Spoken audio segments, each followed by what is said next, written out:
E vamos ver o movimento dos pré-candidatos a governador nessas últimas 24 horas. Tivemos andanças do Vicentinho Júnior lá pela região norte, foi para Araguaína.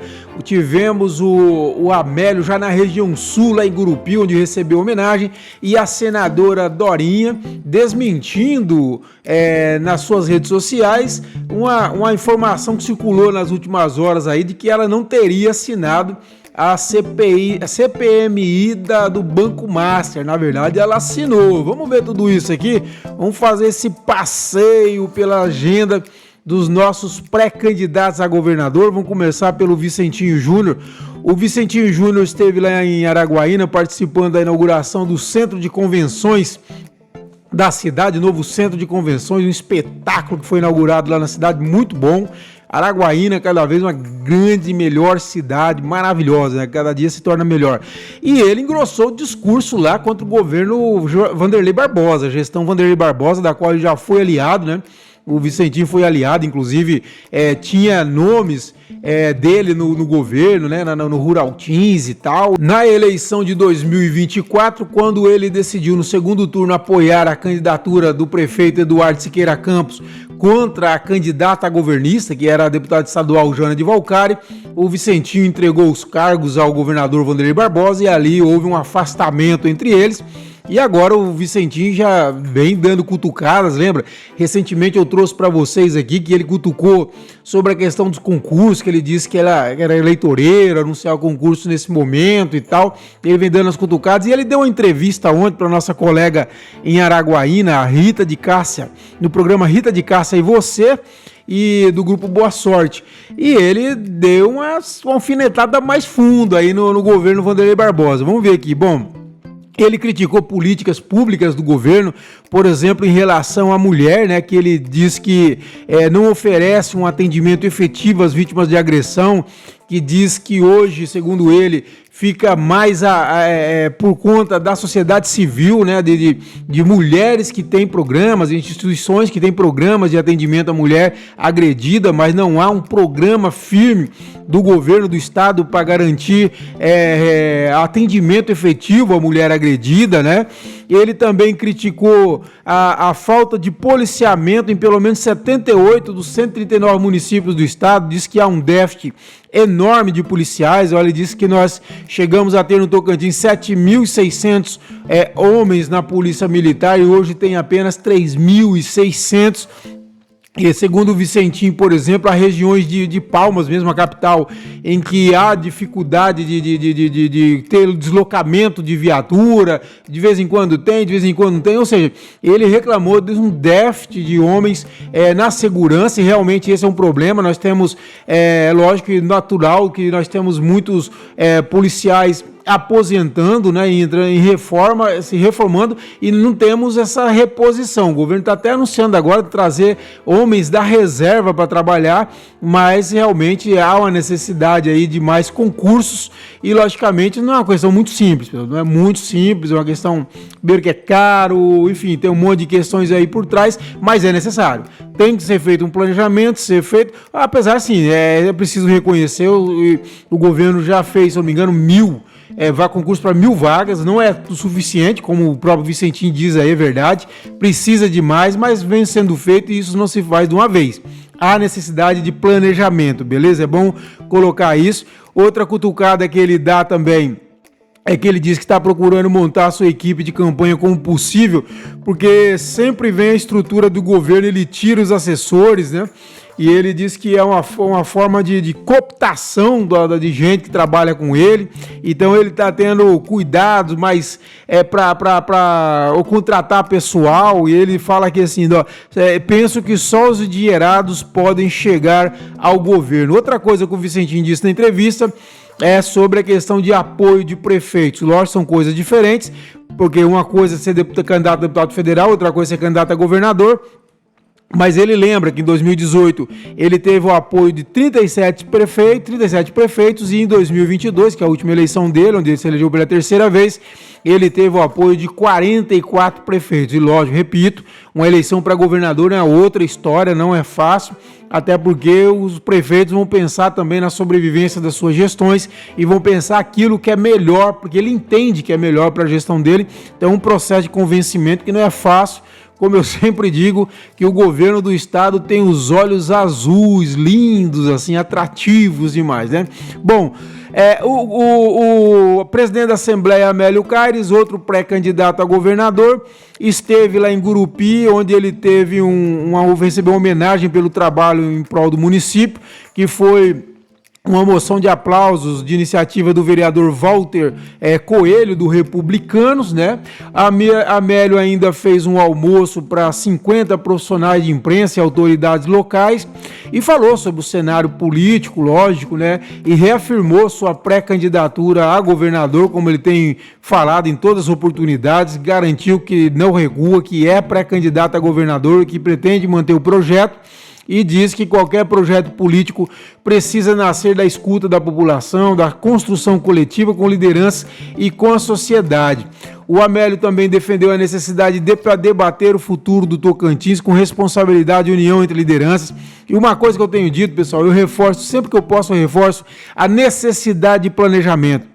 Nós precisamos, seja quem for o próximo governador, que ele chame a sociedade civil, que chame todos os órgãos do Estado, sente e vão pensar o Tocantins por 30 anos, 50 anos. Nós temos que fazer um planejamento, nós temos que pensar o desenvolvimento do Estado. Nós precisamos parar de voo de galinha, porque toda eleição é assim, ó, se elege pensando na próxima eleição 2 anos depois, aí 2 anos pensa na eleição 2 anos seguinte. Isso é voo de galinha, nós não vamos para lugar nenhum desse jeito. O Tocantins precisa pensar em planejamento de médio e longo prazo, e para isso não é só o governo tem que chamar os órgãos, os poderes, tem que chamar as universidades, sindicatos, federações, toda a sociedade civil organizada para a gente pensar o Tocantins que nós queremos para 50 anos, para fazer um planejamento de Estado, não é planejamento de governo, é planejamento de Estado. Isso é uma defesa que eu faço há muitos anos e nós precisamos disso. Eu vou continuar batendo nessa tecla. Continuando aqui, o Amélio diz que o nosso Estado precisa continuar avançando, isso só acontece quando há diálogo, equilíbrio e compromisso com as pessoas. E ele coloca aqui, ó. Ele afirma aqui: tenho colocado meu nome à disposição para essa discussão com humildade e respeitando todos que também desejam contribuir com Tocantins, né? E ele garantiu novamente que uma vaga de senador dele já é do deputado federal Alexandre Guimarães. Lembrando que o Alexandre e o Vicentinho Júnior, eles sentaram no início da noite de quarta-feira e discutiram bastante. O Vicentinho Júnior também quer o Alexandre Guimarães numa vaga de senador, mas logicamente que isso, ele tem esse compromisso com o Amélio e qualquer entendimento entre eles vai depender de uma composição do Vicentinho com o Amélio. Aí nós vamos acompanhar o processo, ver lá na frente como que vai ocorrer, se vai ter mesmo essa composição ou se vão seguir cada um com as suas candidaturas e no eventual segundo turno pode juntar a oposição à senadora Dorinha lá na frente. Bom, em falar em senadora Dorinha Seabra Rezende, ela também pré-candidata a governadora, foi às redes sociais rebater matérias que saíram nos últimos dias dizendo que ela não teria assinado a CPMI do Banco Master e na verdade ela assinou. A Dorinha mostrou documentos inclusive da assinatura dela, que foi feita ainda no dia 2 de fevereiro, ou seja, dá quase já 45 dias já que ela assinou. E ela ainda colocou aí, ó: contra fatos não há argumentos, compartilhem. Ela pediu para os seus seguidores compartilharem a informação diante de várias matérias que eu vi que saíram dizendo que ela não teria assinado, e ela assinou sim. E no post que ela fez, ela diz o seguinte: os opositores não têm o que falar, então eles inventam. Aí já começa o período pré-eleitoral, né? Logicamente isso aqui já é um discurso, logicamente ela tem razão, que pode ser que os adversários de pré-campanha usam isso para tentar atacá-la, mas também, logicamente, aproveita isso para fazer já um debate pré-eleitoral, e ela tá certíssima, tem que fazer mesmo, tá bom? E ela diz o seguinte, por fim, ela: CPMI, já queremos a verdade sobre o Banco Master, todos queremos. E eu digo que o Banco Master tira o sono de muita gente. esse centrão não tem interesse nenhum. Eu acho o seguinte, quando você quer enrolar alguma coisa, você inventa um monte de CPI ao mesmo tempo para nenhum andar. Eu acho que pode ocorrer. O Vorcaro é o nosso Epstein. É o Epstein, aquele não do ponto de vista sexual, espero que não, né? Apesar que dizem que tem uns vídeos por aí, mas não é isso não. É em questão de informação. Ele é um arquivo vivo, como era o Epstein, né? E o Epstein hoje é um arquivo morto. Então o Vorcaro tem que tomar cuidado. Mas eu acho que no Brasil a coisa se resolve diferente. Você absolve o cara, coloca uma Copa do Mundo e todo mundo esquece do assunto, não se fala mais nisso. No Brasil geralmente se resolve assim. Vamos ver o que vai ocorrer, porque esse caso derruba a República. Né? Derruba, vai pegar muita gente. O Congresso Nacional, não sei quantos que vão sobreviver naquele Congresso Nacional. Vai ser assim uma devastação se realmente for a fundo. Por isso que eu acredito que não vai. Conhecendo o Brasil aí há 56 anos, eu acredito que vão dar um jeito, daqui a mil coisas ao mesmo tempo, daqui a pouco não vira nada, não acontece nada, e a vida que segue nesse país não faz de conta. O Jorge Amado, grande Jorge Amado, escritor maravilhoso, que eu amo demais, e que na minha adolescência eu li demais, li quase tudo dele. Tem um livro de 1933 chamando Brasil, País do Carnaval. E é mais ou menos por aí, tá bom? É isso. Mas, enfim, como diz, né? Esperança é a última que morre. Vamos ver que, de repente, cria uma vergonha na cara. Mas pelos nomes que estão enroscados aí, ministros do Supremo. Uma vergonha que nós temos visto. Uma vergonha que nós temos visto.